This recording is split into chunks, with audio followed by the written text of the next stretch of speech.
मुख्यमंत्री अशोक गहलोत के करीबी महेश जोशी की मुश्किलें खत्म होने का नाम नहीं ले रही है। हालांकि महेश जोशी का अभी तक टिकट दावेदारी की लिस्ट में नाम नहीं आया, लेकिन क्षेत्र की जनता तो नाखुश है ही है। इसके साथ साथ ही क्षेत्र के जो कार्यकर्ता थे, कांग्रेस के समर्थक थे, वो अब आम आदमी पार्टी का दामन थामने में लगे हैं। हालांकि जो कट्टर कार्यकर्ता थे वो अब आम आदमी में शामिल हो चुके हैं। यूँ कहें कि आम आदमी ने पार्टी ने सेंधमारी शुरू कर दी है।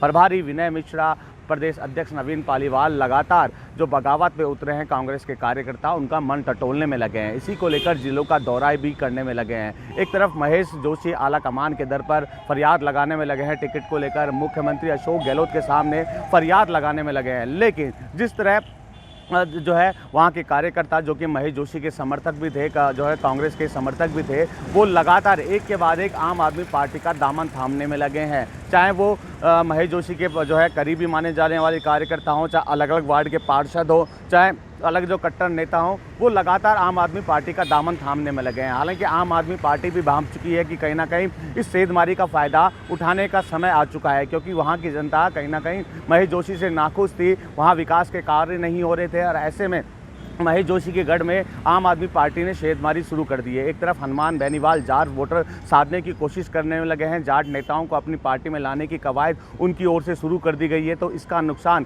कांग्रेस के साथ साथ बीजेपी को उठाना पड़ सकता है, क्योंकि हनुमान बेनीवाल जानते हैं कि जाट वोटर्स को साधना है तो कहीं ना कहीं जो है उनको अपने पाले में लेना होगा। अगर जो है जाट नेता जो कि शीर्ष नेतृत्व रखते हैं अपने अपने संगठनों का, अगर उनको आरएलपी में शामिल कर लिया जाए तो निश्चित तौर पर पार्टी को फायदा होगा विधानसभा चुनाव में। और आम आदमी पार्टी भी कहीं ना कहीं कांग्रेस और बीजेपी में जो बगावत के शुरू हुए हैं उसको भांपते हुए अलग अलग जिलों में सेंधमारी करने की कोशिश करने में लगी है। चाहे वो कांग्रेस का कार्यकर्ता हो, चाहे बीजेपी का कार्यकर्ता हो, उसको पार्टी में शामिल करने की कवायद शुरू कर दी गई है। अब यूँ कहें कि कहीं ना कहीं पार्टियों को नुकसान उठाना पड़ सकता है। एक तरफ बीजेपी जो है सत्ता में आने की बात कर रही है, कांग्रेस सत्ता में वापस रिपीट होने की बात कर रही है। राजस्थान की परिपाटी है 5 साल कांग्रेस, 5 साल बीजेपी। लेकिन इस बार राह आसान नहीं होगी कि मुख्यमंत्री अशोक गहलोत की मुश्किलें भी बढ़ेगी, क्योंकि अभी तक जो है पहली लिस्ट में 33 और दूसरी लिस्ट में 43 दावेदारों के नाम जो है